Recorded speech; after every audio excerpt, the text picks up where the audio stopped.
बहनों भाइयों, जय श्री कृष्णा। मैं ज्योतिषाचार्य अशोक कुमार शर्मा। मैं आज अपना थोड़ा परिचय बताता हूँ। मैंने MSc मैथ्स से की, साइंस पढ़ी, फिजिक्स पढ़ी, केमिस्ट्री पढ़ा, मैथ पढ़ा।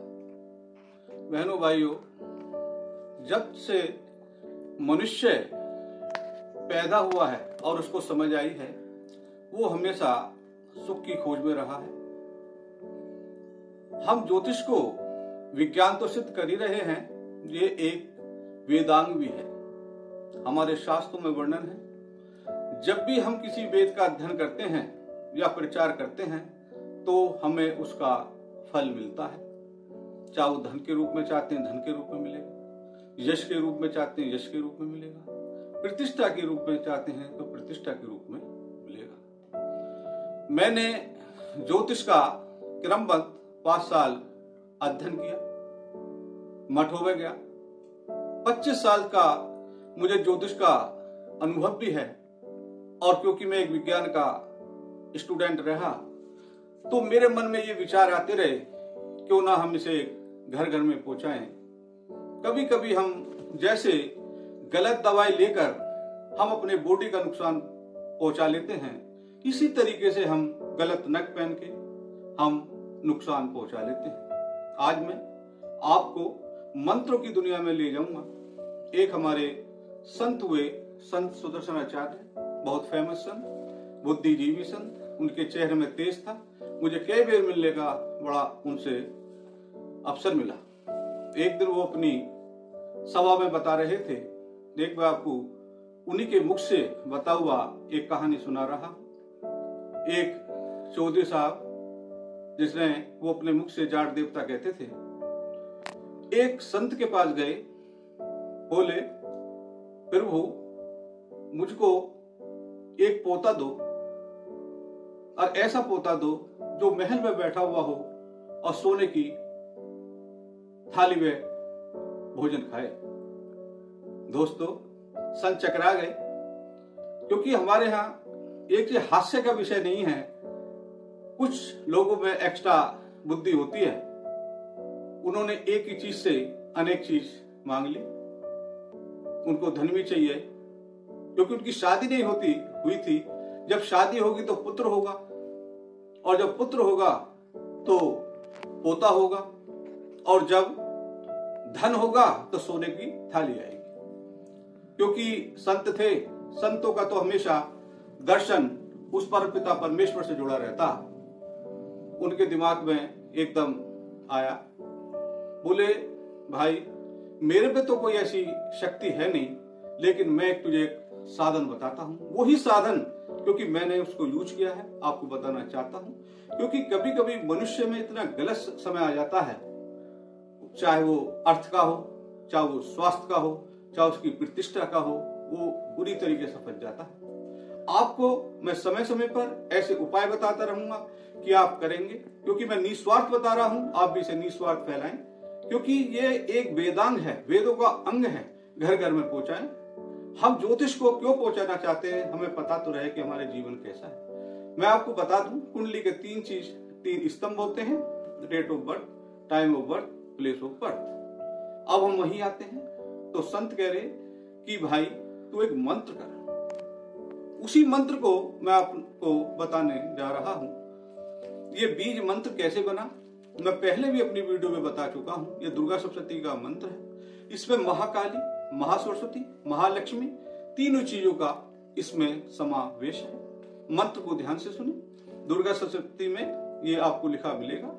कोई परेशानी होती है किसी भी तरीके की, आप मुझसे फोन से कांटेक्ट कर सकते हैं। निस्वार्थ हम सेवा में लगे हुए हैं। मंत्र को हम बताने के लिए मैं आपको ऐसे ऐसे मंत्र बताऊंगा जो सावर मंत्र हैं। सावर मंत्र के एक विषय मैं बता देता हूं, जो कि गोस्वामी तुलसीदास जी ने अपने रामायण में उल्लेख भी किया है। सावर मंत्र शिवजी जी की उत्पत्ति है, और इनका कभी भी आपस में तालमेल नहीं होता।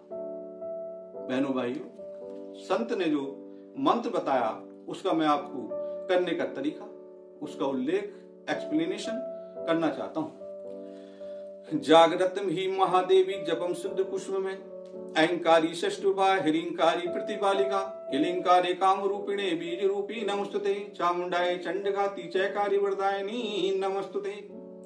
जब इसका बीज मंत्र बन जाता है ओम ऐं ह्रीं क्लीं चामुंडाए विच्चे। बहनों भाई, आप इस मंत्र को करके देखना। हम कभी कभी सोचते हैं कि हमें फल क्यों नहीं मिल रहा, उसके पीछे चाहे से आप वैज्ञानिक कारण मान लो, चाहे इसकी मंत्र की गिनती नहीं होती जब तक वो फल नहीं दे पाते। ये मंत्र देता है 1.25 लाख में फलित होता है। 1.25 लाख का मतलब होता है 1250 माला। आपको इसकी विधि बता रहा हूं, आप इसे करके देखना। इसको केवल वही मनुष्य कर सकता है जो ज्यादा विद्या हो। हमने अपने मंत्र को, अपने तंत्र को इतना कठिनता बना लिया है कि हमारी शक्ति ही नहीं रहती। ऐसी ऐसी किताबें लिख दी गई कि जिससे किताब मोटी हो, लेकिन जो उसका मेन मकसद था वो हाथ नहीं आता। मैं समय समय पे बताता रहता हूं, यदि हमें कोई भी नक्षत्र ना मिले तो अभिजीत नक्षत्र का ध्यान रखें। ये जो आप पूजा पाठ करें, शुक्ल पक्ष से प्रारंभ करें, किसी भी पंडित जी से मुहूर्त निकाल लें और सुबह जाएं जब अंधेरा हो, उजाला हो या तारे भी हों थोड़े थोड़े। अगर आप इसका साक्षात दर्शन करना चाहते हैं, मंत्र की जिस भाव से मंत्र भेजा जाता है वही फल मिलते हैं। चाहे वो किसी भी तरह का हो, चाहे वो हमको रोजी रोटी का हो, चाहे हमको कहीं कोई भी हमारी विश हो, विश में तो हर चीज आ जाती है, उसे वो पूर्ण हो जाती है। बेल पत्थर का वृक्ष के नीचे बैठो, हमारे जितने भी क्वेश्चन हैं उसके जवाब हमें दुर्गा सप्तशती में मिलते हैं तंत्र संबंधित। और जितनी हमारी मनो की, क्वेश्चन की, आत्मा की, परमात्मा के जो भी हम पूछना चाहते हैं वो श्री कृष्ण भगवान ने गीता में लिखा है। बेल पत्थर के नीचे बैठ जाएं, पूरब की तरफ मुख करें, भोग में व्हाइट चीज रखें, जैसे मलाई रखें, चीनी रखें, जो भी आपको, क्योंकि माँ को व्हाइट चीज पसंद है। आसन बिछाएं, दीपक जलाएं, सुगंधित कोई भी आपको अगरबत्ती अच्छी लगती है अगरबत्ती जलाएं, धूप बत्ती अच्छी लगती है धूप बत्ती जलाएं। जप करते रहें। जब हमेशा माला से ढक्के करें, क्योंकि हमारे शास्त्र वर्णन है यदि हम ढक्के नहीं करते हैं तो इसका हमें फल उचित नहीं मिलता। मासिक जाप करें और जब 1250 माला हो जाए उसका दशांश का हवन करें। यदि दशांश का हवन भी नहीं कर सकते तो उसका मार्जन करवाएं। जो जिस आप जहां भी रहते हो मार्जन कैसा होता है वो पंडित लोग बता देते हैं।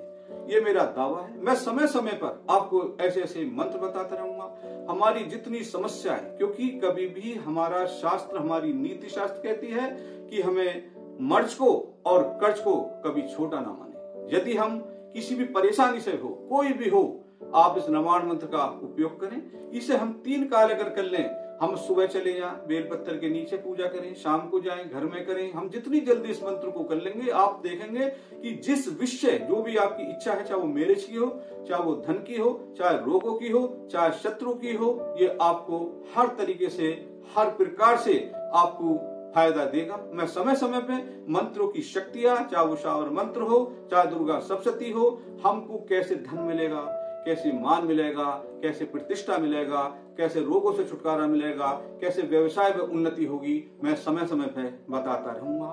बहनों भाइयों, क्योंकि ये कहते हैं गीता में लिखा सर्वभूति तेरता, ये मत भक्ता से हमें प्रिय, सबके हित में रत रहोगे, हमेशा प्रसन्न खुश हो जाएंगे भगवान। जब भगवान प्रसन्न हो जाएंगे सब मनोकामनाएं पूरी हो जाएंगी। मैं इसी के साथ आज समाप्त करता हूं और समय समय पे आपको बताता रहूंगा कि दुर्गा सप्तशती सारी रहस्य हैं। जय श्री राधे, जय श्री।